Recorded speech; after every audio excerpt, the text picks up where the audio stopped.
Reporter, présenté par Antoine Cormery. Au nord-est de l'Inde, une minorité se revendique comme descendant de l'une des tribus perdues d'Israël. Face à leur ferveur, le grand rabbin les a autorisés à immigrer vers la terre promise. Guerriers dans l'âme, la majeure partie des hommes cookies y deviendront des soldats, tandis que leurs femmes se rendront parfois compte que Tel Aviv n'est pas encore le paradis. Reporter, à voir sur France 24 et sur france24.com. Bonjour à tous et bienvenue dans ce nouveau numéro de Cap Amérique. Au programme cette semaine, cette réaction qui aura tardé à venir. Donald Trump a fini par condamner les menaces qui avaient été proférées contre la communauté juive. Ces derniers temps, les actes antisémites se sont multipliés dans le pays.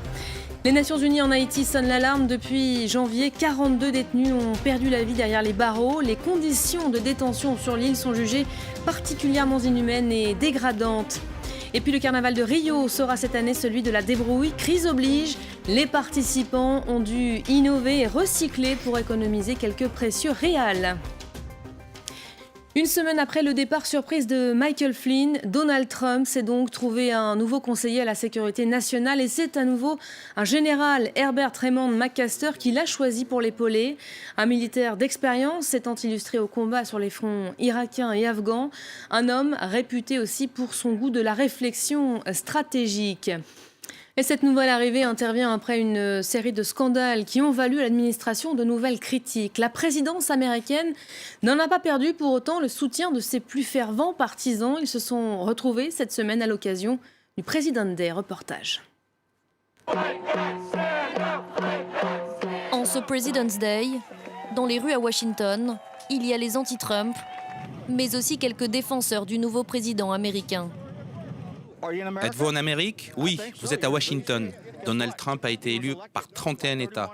C'est votre président. Vous pouvez ne pas l'aimer, mais vous devez vivre avec lui. Depuis son arrivée à la Maison-Blanche, les critiques se multiplient à l'encontre de Donald Trump, mais ses partisans restent conquis. Ayman Youssef est américano-syrien. Il est arrivé aux États-Unis dans les années 80. Beaucoup d'habitants ici sont très contents parce que tout ce qu'il a dit qu'il ferait pendant sa campagne, il le fait. Mais le fait qu'il ait interdit l'entrée du territoire à tout Syrien, cela ne vous gêne pas, vous qui êtes Syrien? Oui, je le suis. Il protège le pays. Staten Island est le seul quartier de New York à avoir voté pour Donald Trump. Sal Olivia va travailler à Manhattan chaque jour, tout près de la Trump Tower. Cela m'affecte économiquement parce que je dois faire face à ces travailleurs sans papier, mal payés. Donc beaucoup de gens sont impactés par l'immigration illégale. En soutenant Trump, il ne s'est pas fait que des amis. J'ai perdu des amis. Beaucoup de gens que je connais depuis des années ont arrêté de me parler. Mais Sal n'a aucun regret. Le nouveau président fait ce qu'on attendait de lui. L'immigration, le protectionnisme. Pour ses partisans, Donald Trump est un homme de promesses. Je pense qu'il fait les bonnes choses. Il est temps que nous nous occupions de certaines questions, que ce soit l'immigration, le déficit, des choses qui doivent être faites et que nous avons évitées jusqu'à maintenant. Un soutien sans faille sur lequel Donald Trump s'appuie. En Floride, le week-end dernier, le président s'est offert le luxe de tenir un grand rassemblement pour retrouver l'effervescence de sa campagne.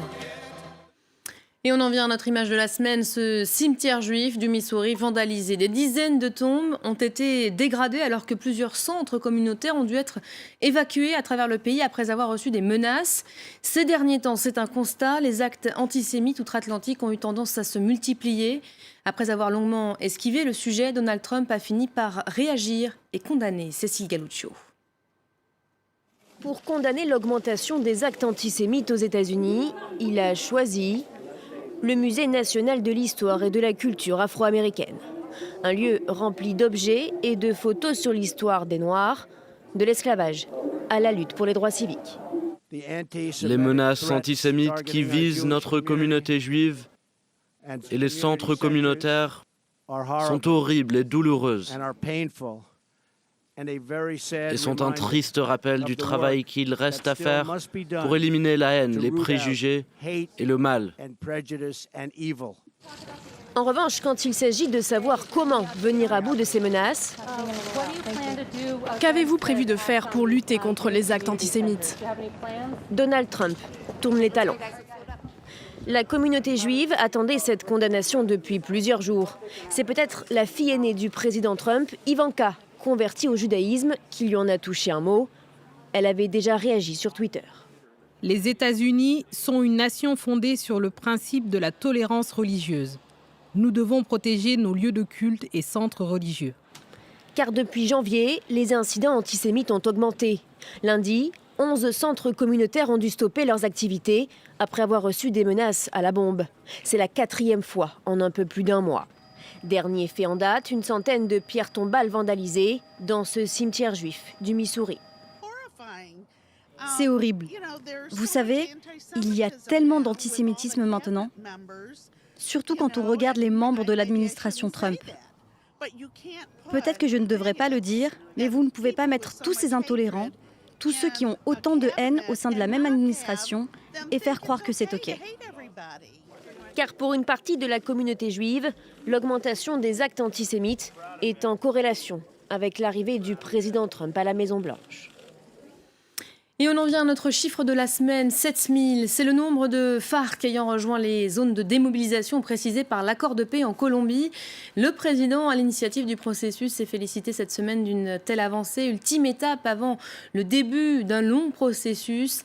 Les guérilleros vont maintenant pouvoir commencer à déposer les armes pour préparer leur retour à la vie civile, nous dit-on, d'ici juin prochain. Ce rapport maintenant qui fait froid dans le dos depuis ce début d'année, il y a moins de 2 mois donc, 42 Haïtiens ont perdu la vie dans les prisons de l'île. En cause, l'aggravation des conditions de détention jugées cruelles, inhumaines et dégradantes par l'ONU. La situation est telle que la mission de stabilisation des Nations Unies vient de lancer un appel aux autorités. Les explications de Julie Chouteau. Ces détenus passent 22 heures par jour dans leurs cellules surpeuplées. Les prisons haïtiennes sont de loin les plus encombrées au monde, avec en moyenne 454 occupants pour 100 places. Ici, pas de latrines. Les détenus font leurs besoins dans des sacs poubelles, parfois jetés à même le sol. Surpopulation et hygiène déplorable, un environnement particulièrement favorable aux épidémies. L'État gère tellement mal la prison que les conditions sanitaires empirent de jour en jour.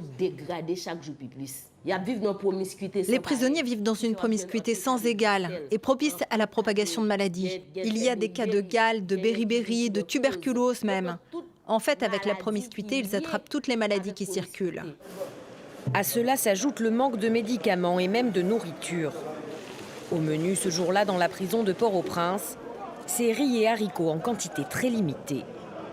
Dans ce centre pénitentiaire qui abrite 40% des 11 000 prisonniers de l'île, beaucoup souffrent de malnutrition. Affaiblis et affamés, les malades s'entassent dans cette infirmerie de fortune. Dans les prisons haïtiennes, la mortalité atteint des sommets. 4 ou 5 personnes meurent chaque jour. En ce moment même, vous pouvez voir un mort sur le sol. Et si vous revenez plus tard, vous en verrez un autre.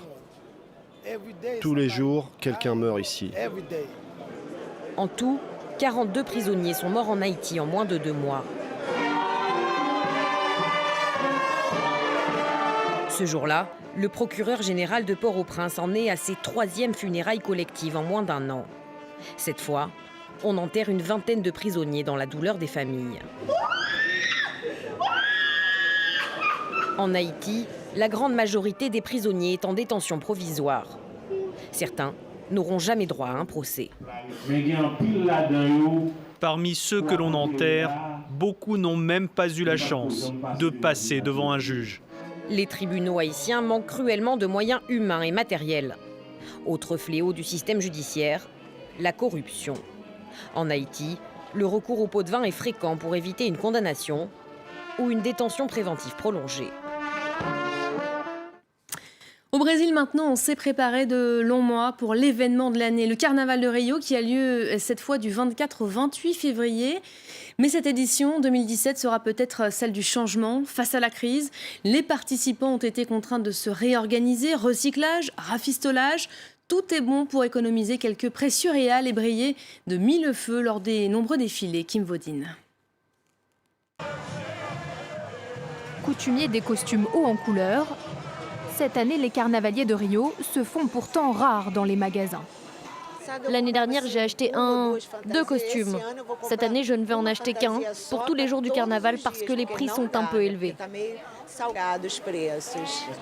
En plus de la crise politique liée au scandale de corruption, le Brésil connaît sa pire récession depuis des décennies. Dans cette boutique de déguisement, on espère que les clients vont se montrer. C'est normalement à cette époque de l'année que se fait la majorité des revenus. En janvier, c'était mort, il n'y a pas eu de vente. Mais nous espérons que dans les semaines qui arrivent, les choses vont s'améliorer afin que nous puissions faire au moins autant que les recettes du carnaval de l'an dernier. Le carnaval de Rio apporte plus de 900 millions d'euros chaque année. Une bouffée d'oxygène pour l'économie de la région. Pour cette édition 2017, 1 million de touristes sont attendus pour la fête qui débute dès vendredi.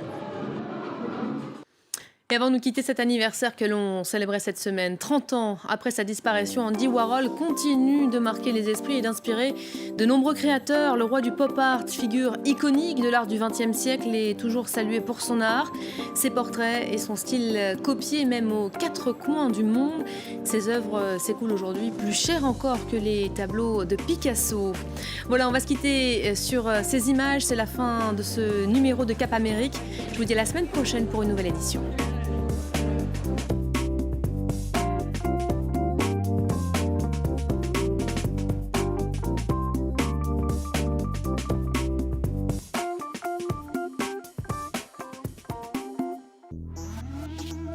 Billet retour, présenté par Vincent Roux. Au Zimbabwe, la réforme agraire du début des années 2000 mène à une chute dramatique de la production agroalimentaire. Résultat, une économie de pénurie, où la montée des prix atteint des records en 2008 avec une hyperinflation astronomique. Aujourd'hui, les mesures prises pour pallier à l'asphyxie financière laissent sceptique la population.